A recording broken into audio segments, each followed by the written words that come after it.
Hi, my name is Wilmar Gomez, and I'm going to talk about the Cold War. But before to talk about it, let's first define what was the Cold War.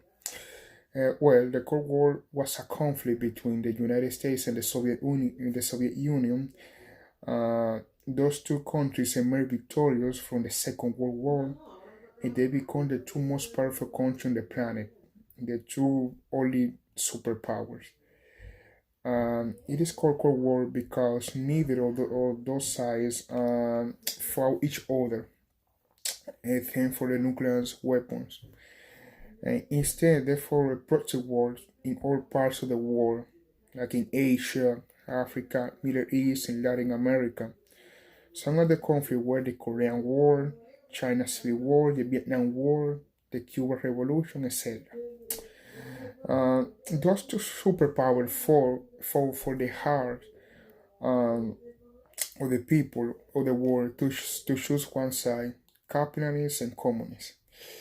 So when the Cold War started, well, the war started in 1947 when the Truman administration worked to create an atmosphere of crisis in the Cold War. They presented the Soviet Union as a immediate as an immediate threat.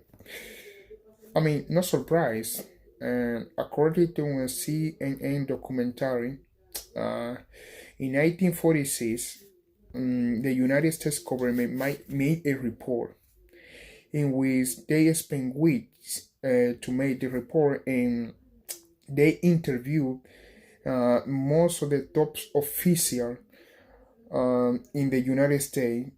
The report says that there was absolute unanimity in which the agencies convinced as to the nature of problems. They ended up to report by saying the policy or the country should be said and clear said that the Soviet Union constitute a real menace to the freedom in this world, the freedom in Europe and the freedom in the United States. So when they proponed for it, the report was called the Clifton LC report. Was kept in secret, and the report concluded that a war with the USSR will be more horrible and more destructive than anything previously known. So, um, and then the Soviets during the Second World War, the Soviet Union, the British Empire, they made a pact in which they would stay in Iran until the Second World War ended, to protect the oil from the Caucasus from the Nazis. But at the end of the war, the British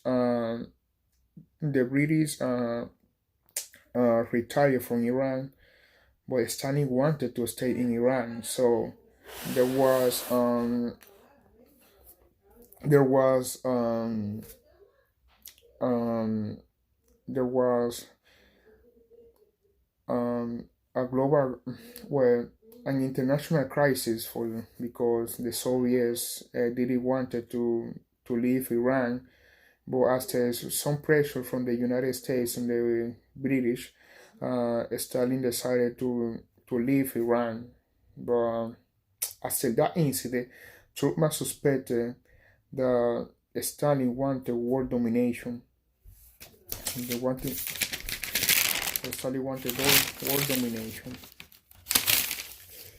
We all know that the Great Depression ended with war production during the Second World War. That's the reason why the Truman administration created the Truman Doctrine. The goal of this doctrine was to stop the expansion of communism out of the world, and that helped to establish a climate of fear, a hysteria about communism in which helped to escalate the military budget. Those kind of combinations of policies was the foundation for more aggressive actions abroad and at home. There were revolutionary movements in Europe and Asia.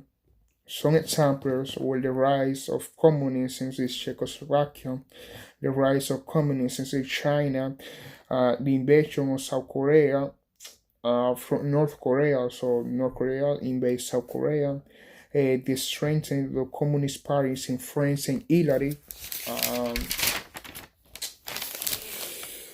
strikes in some Africa's countries like Kenya and South Africa, in which America um, accused to be a Soviet expansion.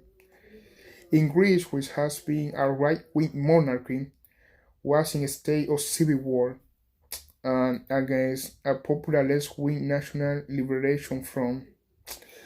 They were put down by the British Army, but we have to remember that Stalin promised to Churchill that he won't intervene in Greece in exchange that Churchill will give you to Stalin Romania, Bulgaria, and Poland. But a left-wing guerrilla began to grow against the monarchy, and the British couldn't handle it. They couldn't handle the rebellion. They were exhausted by the Second World War, and they asked help to the United States. And the United States was the only country in the world who could stop the rebellion in Greece because they were, of course, they were the most powerful. In fact, at that moment, they were stronger than the USSR because the USSR was exhausted too, was destroyed by the war. That's how the Truman Doctrine was born, began. And they aid $400 million to Turkey and Greece. Now, why Turkey?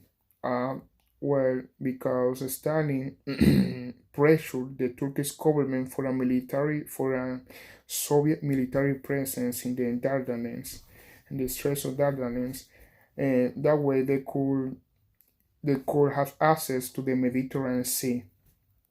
The United States responded by sending its biggest battleship. At that time was the USS Missouri. And Truman said during his speech in Congress that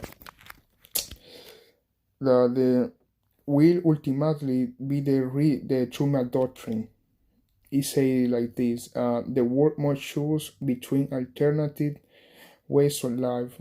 One was based on the will of the majority, distinguished by the institutions, and the other was based on the will of minorities, the terror and oppression, the suppression of personal freedom.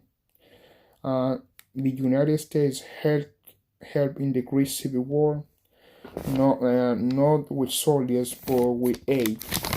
They sent weapons, military advisors, and they sent artillery, bombers, etc. By 1949, the right-wing monarchy was defeated, and the rebellion, thanks to the United States assistance.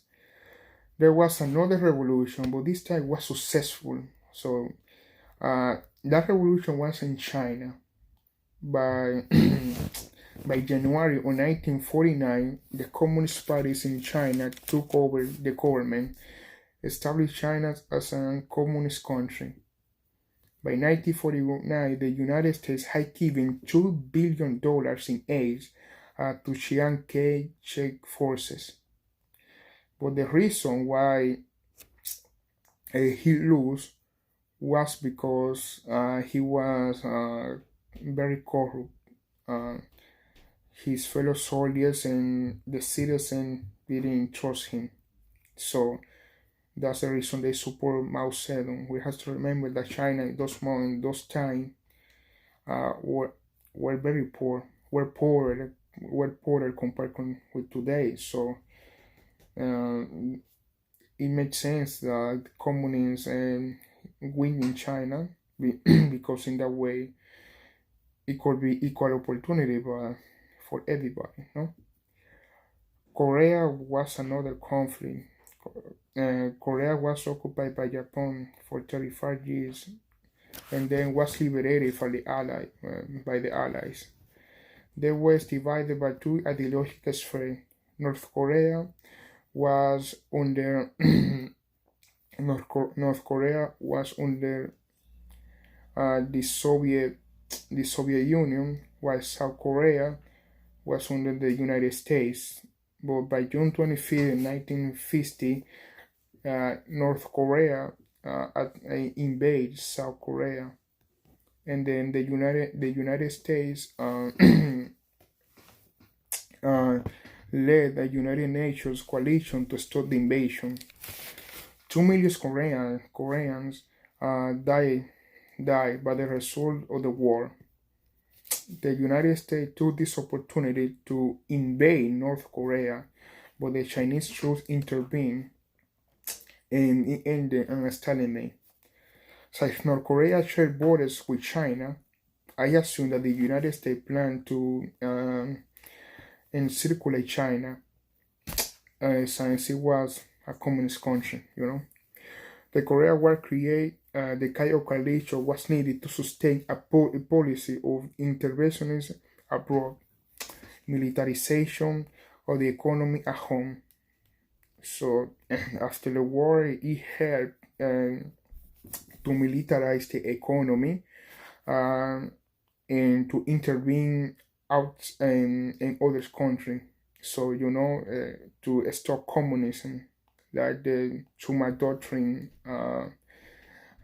said. No wonder why the United States spend like $700 billion annually in defense here at home. I mean, after the Second World War, the main mission of the government was to maintain that economic military-based economy. So this meant trouble for those who stayed outside the coalition as radical critics, in seeing that the radicals were not supported by anti-communist intervention abroad, so they were attacked. 2 weeks after they presented to the country the Truman Doctrine for Greece and Turkey, Truman issued on March 22, 1947, an executive order to initiate a program to search out any infiltration of disloyal persons in the United States government. Truman created a hysteria to implement fear among the U.S. citizens that there is infiltration by communists in the U.S. government. According to Douglas Miller in his book The Feasting, he said, between March 1947 and December 1952, some 6.6 million people were investigated. Not a single case of espionage was uncovered. So there was that hysteria, that fear. But of course, I will argue that was always an excuse for the U.S. government for the people to support the military-industrial complex and to intervene in other countries to protect the American empire. World events made it easier to create that hysteria. Like I say earlier, events like the Communist Party in Czechoslovakia in 1948, the Soviet Union blockade in Berlin. Well, the Soviet Union blockade Berlin because Stalin wanted the Western and the Stalin wanted that the Americans, British, and French get out of Berlin, so the whole Berlin could be in Soviet hands. But of course, the United States didn't surrender, and they gave supplies to the people of West Berlin by air. In 1941, the communist victory in China, the Soviet Union, in which in August 1949 they test their first atomic bomb, and then in the Korea War. So all those events were portrayed by the U.S. government, by the U.S. propaganda, as a side of war communist conspiracy.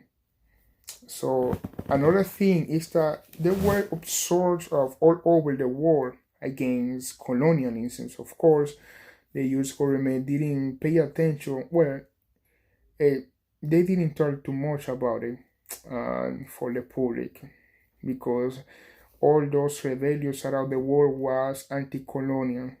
I mean, uh, in people in Asia, like Indochina, and in the Philippines, in the Indonesian that was dominated by the Dutch, or in some countries in Africa, there were revolutionary movement in those countries against the European powers like France, the Netherlands, and the United States, in which people wanted independence. Because here in the West, especially here in the United States, we always see in the commentaries how bad the communists were, and how million people they killed. But of course, they never talk about much about how much damage the Western powers did uh, to countries in Latin America, in Africa, in Asia. They killed a lot of people too. They enslaved a lot of people, and a lot of people were murdered and were starving from hunger too. So obviously, the communists wasn't the only bad guy, but during the Cold War there were a lot of propaganda. Even today, uh, there were revolution movement in Indochina against the French, like I said earlier, and Indonesia against the Dutch, in the Philippines against the United States, etc. In Africa, uh, there were strikes, there were revolts in Africa. One of them was the longest record strike that's in Africa history of right wing men in the French West Africa in 1947. That's right. That strike was for 160 days. And in 1946, 100,000 South Africans gold miners demanded better wages against the British.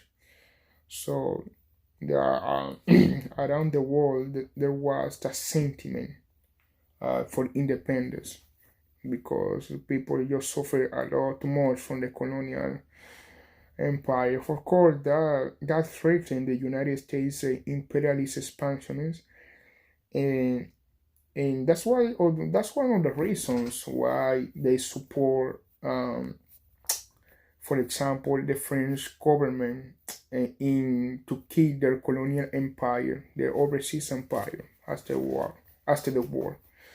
Um, we always talk about democracy, to respect other countries, other governments.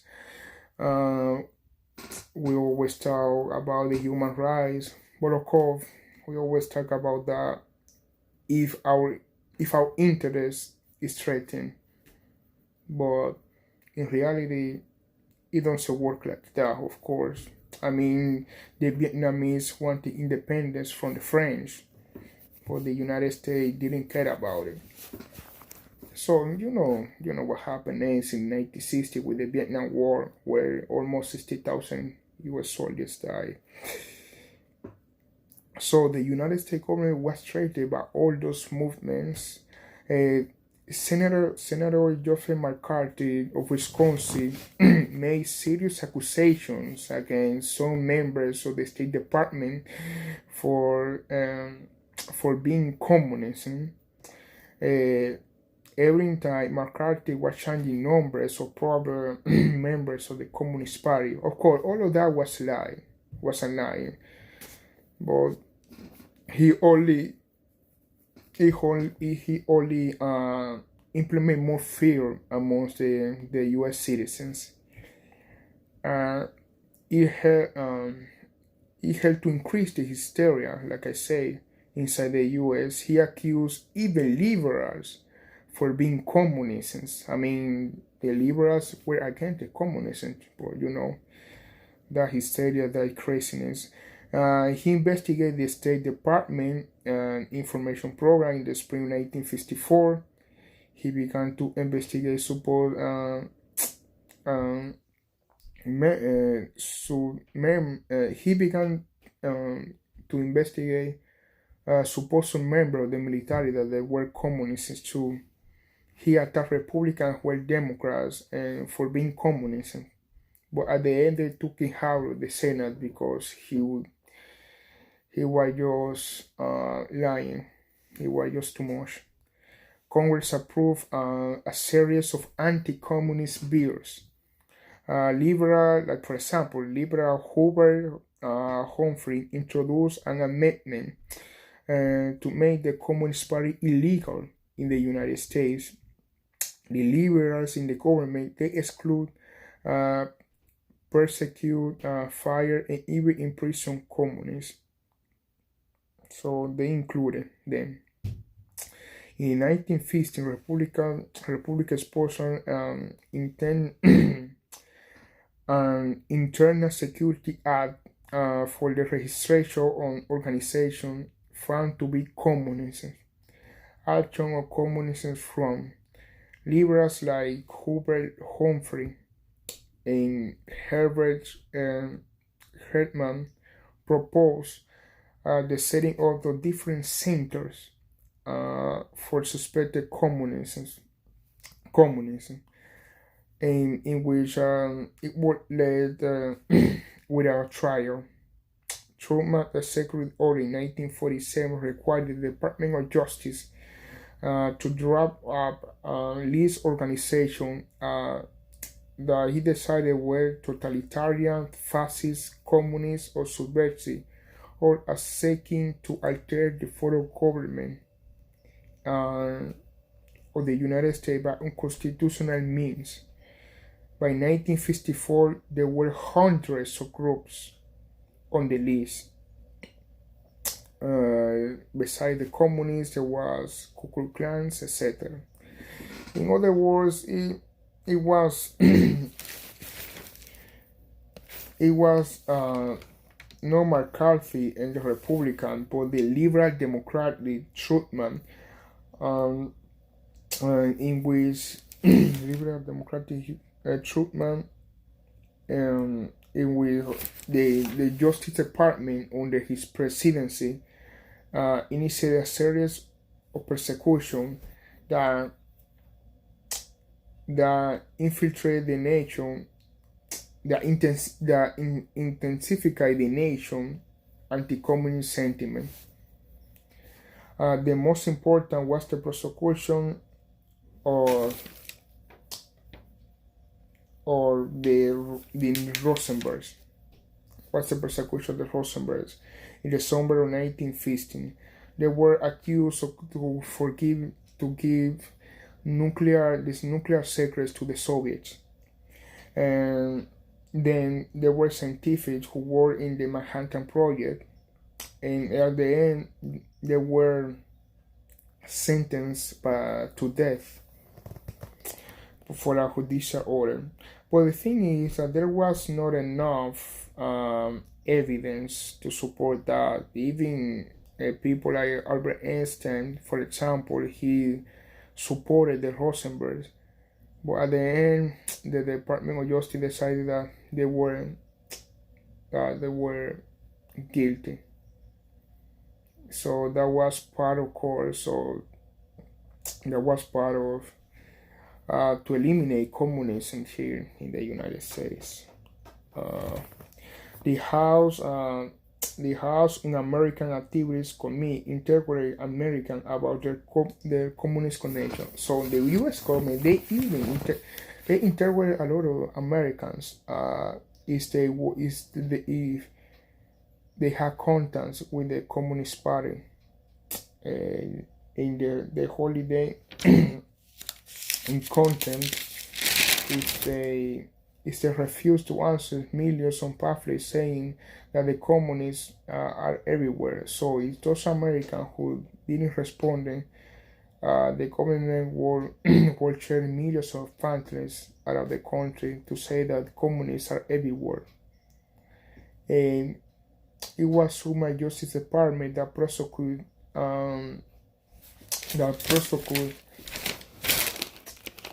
the borders of the communist parties and charging them with conspiring to to teach and advocate the overthrow of the government by force and violence. Even young and old people were taught that being anti-communist was heroic. It was an atmosphere in which the government could get mass support for a policy of rearmament thanks to the anti-communist policies that the military-industrial complex budget increasing. It's increased the wealth of the armament companies. By 1962, there was a false bombing gap in which they say that the Soviet Union had more nuclear missiles than the United States, when in reality, by 1962, the United States had the advantage in nuclear missiles. They have way more than the Soviets. Even during the Cuban Missile Crisis, they went to war against the Soviet Union, except for Kennedy, of course. But the top generals in the United States military went to war against the Soviet because they knew that they're gonna win, because they had that advantage. But at the end, Kennedy resolved the problem. You know how it ended. So by 1917, the United States was spending $80 billion in military defense. So it was it was crazy. I mean, just like I said, the fear of the communists to take over the country, it helped for people to support that kind of budget. The United States intervened in a lot of countries outside the borders. Like, for example, in 1953, the CIA intervened in Iran to put someone there, to put a puppet, because in the Middle East, oil was very important. In 1954, they intervened in Guatemala. And the reason why they intervened in Guatemala was because the United Fruit was American company. They own like 500,000 acres of land, and they own those land without paying taxes. And then by 1954, by 1950, there was a new government. And the president of that government was Jacobo Arbenz. The American accused him for being a communist. He only wanted to help his country, because in that moment Guatemala was very poor, like today. The American overthrown the CIA, trained tradesmen in Nicaragua and Honduras to overthrow Arbenz, and they put in power Colonel Carlos Castillo Armas. Once Armas took power, he returned the land to United Fruit without the United Fruit paying taxes, while the peasants in Guatemala, they were starving. And in 1947, the United States and Great Britain, they created the State of Israel. in the Middle East. I mean, I will argue that the reason why they create the state of Israel in the Middle East is to protect the American interests in the region because there is a lot of oil there. And Israel has been the closest allies of the United States in the region. So they need a very close ally in the region, and in that way they could have more presence. So that's the reason why they created the state Israel. That was a strategic thinking. But in Guatemala, they intervened there just to have more land. And in 1960, they intervened in Cuba, but that intervention failed, and Fidel Castro ended up gaining in Cuba. The American could stop him. Even though the CIA tried to kill him like 100 times, I don't know, they all failed. They intervened in the whole Latin America, including the Dominican Republic too. In 1965, for example, they intervened in Dominican Republic and they put Joaquin Balaguer in power. They intervened in Nicaragua, in Honduras, and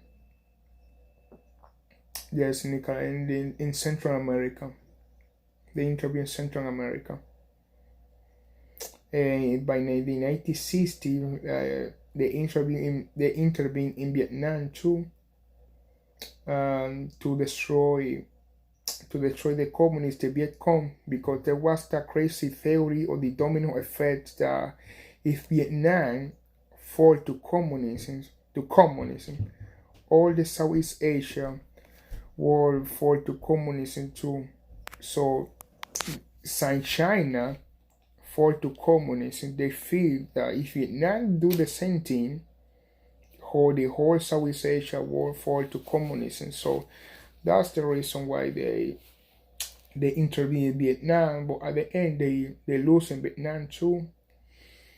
I mean, so the United States, since the end of the Second World War, had just intervened in more countries. They were more aggressive against communism. They overthrow democratic government and they put in power dictators in which totally kill a lot of people. And the United States was more aggressive after the Second World War, without a doubt. One of the things that I learned in the lecture was too that the only reason why the United States entered in World War II was because of the attack of Pearl Harbor. Well, that's true. I mean, I suppose that they never cared about the human rights, right? Just like during the Cold War. So, I think that's my thinking. But of course, those information, not only I took those information from the test, but some of them I made some analysis there too. So in conclusion, that hysteria of communists to take over the country was just an excuse for part of the government to increase the military budget. And so in that way, they could intervene in more countries around the world to stop communism, just like the Truman Doctrine say. So that's it.